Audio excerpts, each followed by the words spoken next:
What up, everybody? We just got a bunch of new animals in, so we want to show you.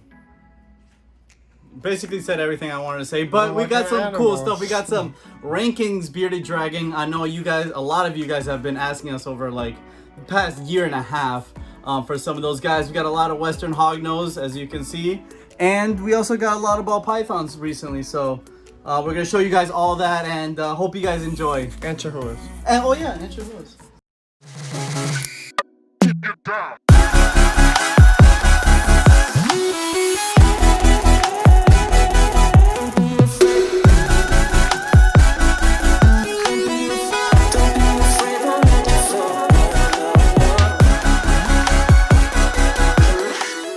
Alright, so we got a bunch of little hognose in right now. All these guys are eating frozen thawed pinky mice, and this is a baby albino Western hognose. They're the cutest little snake ever. Yep, they get their name hognose because of their little pig-like nose that they have. One of the reasons it makes them so cute. Cool thing about these guys is the males only get like about 3 feet. So the males get pretty small. The females are gonna push around 5. Very simple setup. You're gonna put either one aspen or something they can burrow in, something dry. They do like to dig a lot with that nose, and make sure they have a water bowl. So there's like about maybe an inch of aspen bedding there. They'll try to, they'll dig around, and the hot spot is at like what, 90? Yeah, 88 to 90 is fine for them. I was gonna put a water bowl, and they eat pinkies once a week at this size. It's crazy because these guys look so small, but they'll put away a full frozen thawed pinky like nothing. Very beautiful animal. Some of the most popular colubrids. What other ones are there? Show the Arctic. Yeah. The jaguar and albinos. Arctic right here. So these are a couple different morphs that we have. Most of the stuff is going to be albinos or head albinos. There you are. So this is almost like an axanthic, where it's a much lighter. I'll show you guys a normal too, just to compare it to. There is a good like color difference between these guys. The Arctics being a lot lighter. So here, look, this is a normal and that's an Arctic. And when you start mixing these with albinos and snows, it just makes lighter versions of those morphs, which is really, really neat. Cool morph to play with, especially if you guys are, anyone who's into breeding, any of these guys. So this right here is a full-grown adult male Western hognose. As you can see, they're not very big, which is nice, especially if you live in an apartment or you want a small snake, something that doesn't get too big, unmanageable. This is a perfect snake for you guys. And as you can see, very tame guys. They kind of just want to look around, see what's going on. And just to give you an idea, this guy's eating hoppers, so they don't eat very big meals. Like I said, it's a full-grown male and he's only eating hoppers, kind of like a small ball python, like a young ball python would eat hoppers. But so you can see, very chill, just hanging out. The females, it's crazy. The females get like 5 feet, and they also get a lot wider. So when they're breeding, it almost looks like a parasite. The male trying to get, when he's trying to breed the female. It's a cute little nose. Yeah, as you can see, he's trying to dig. That's what they use that nose for. Yeah. You can see those muscles, just how they work, man. It's very cool. Very awesome snake. And this is just a normal, but as you can see, still is very nice. Very pretty belly colors. These guys are just overall incredible snakes, and that's one of the reasons why they're. So that is what a normal looks like as an adult. And that's why one of the reasons these snakes are so popular nowadays, because they're cute. They don't get very big, easy to care for, and they come in crazy color morphs. Alright guys, what I'm holding here in my hand is the world's most popular snake.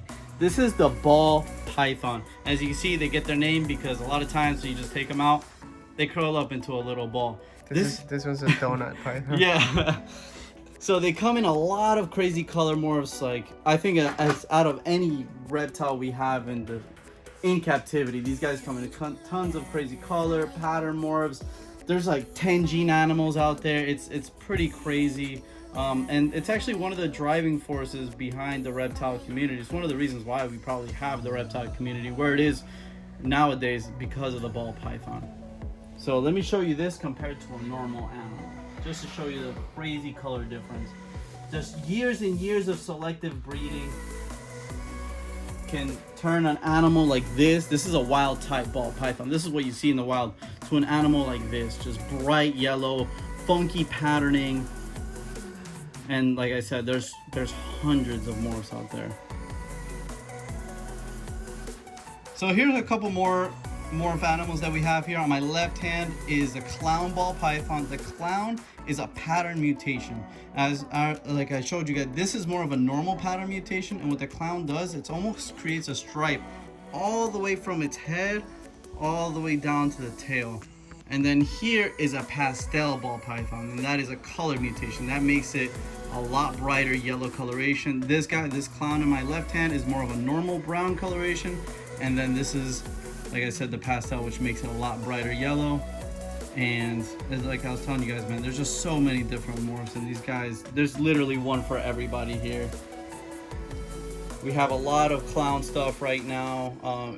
We have a lot of stuff not just for people who want pets, because these guys do make great pets, but also stuff for people who want to breed.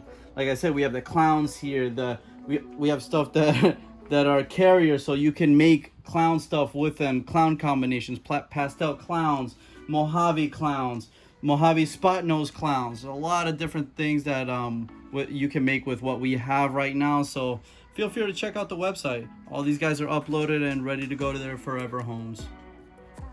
Another new animal we just got in that will be available on the website is the Rankins Dragon. Now the Rankins Dragon, another name for a Rankins Dragon, is basically like a dwarf bearded dragon. They are same care as a bearded dragon. They're gonna eat the veggies and the insects, the hotspot, and the UVB is gonna be the same for the Rankins Dragons, but they don't get as big, and they're actually pretty cute. I'm gonna take out a couple so you can see how they look like. And these guys are just babies, but they look almost identical to a bearded dragon. You can see there's a little bit of a color variation here. One is a little grayer than the other, but these guys are super cute little like dwarf mini bearded dragons. They're just as easy to care for. They're just as tame as the bearded dragons, and they're more rare. They're harder to find than, you know, like a regular bearded dragon, that's for sure. But check these guys out. Super cool little lizards.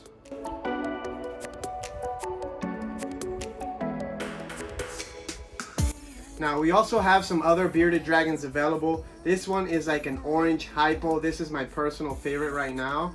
And then this guy here, woo, almost dropped this guy. This one is actually, he's in shed. He's in really bad shed right now, but he is like an orange hypo tiger. He has some nice tiger striping, and the overall pattern on this one when it sheds is really nice. He's actually a little bit of a mean lizard, but when you get him out, he's not too bad. But look at the colors on this guy.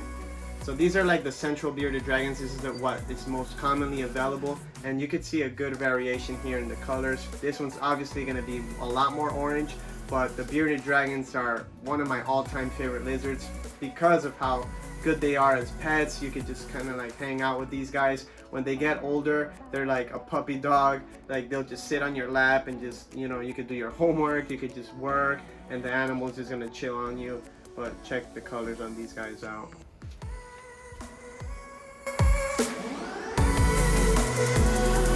So we also just got a bunch of new little Chahuas.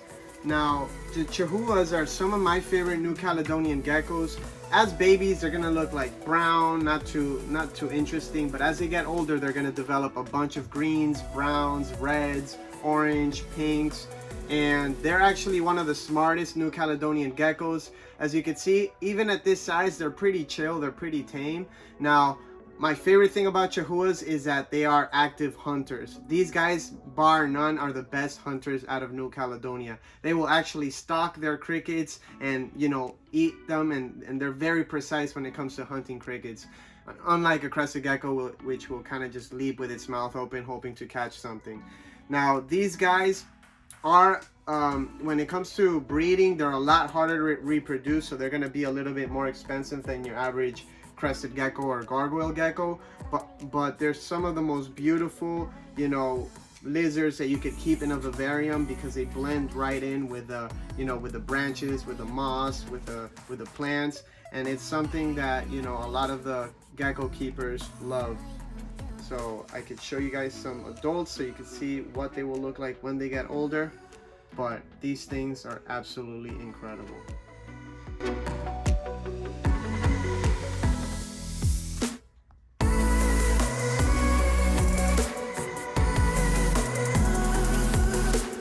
So this is what an adult Pine Island Chahoua looks like.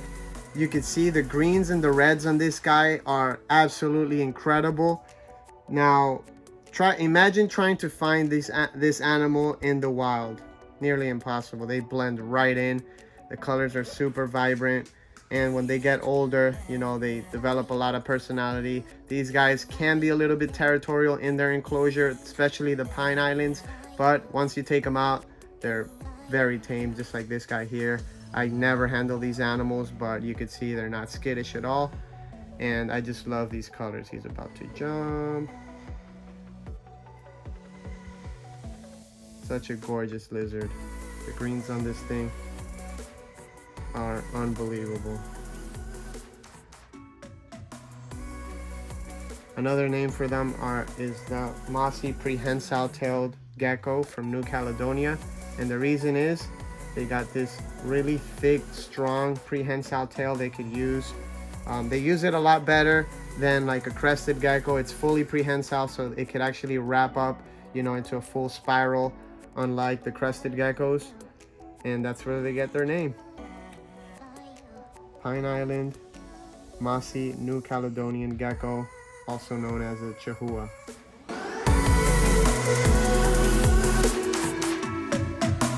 Alright guys, thanks for watching another video. I hope you enjoyed it.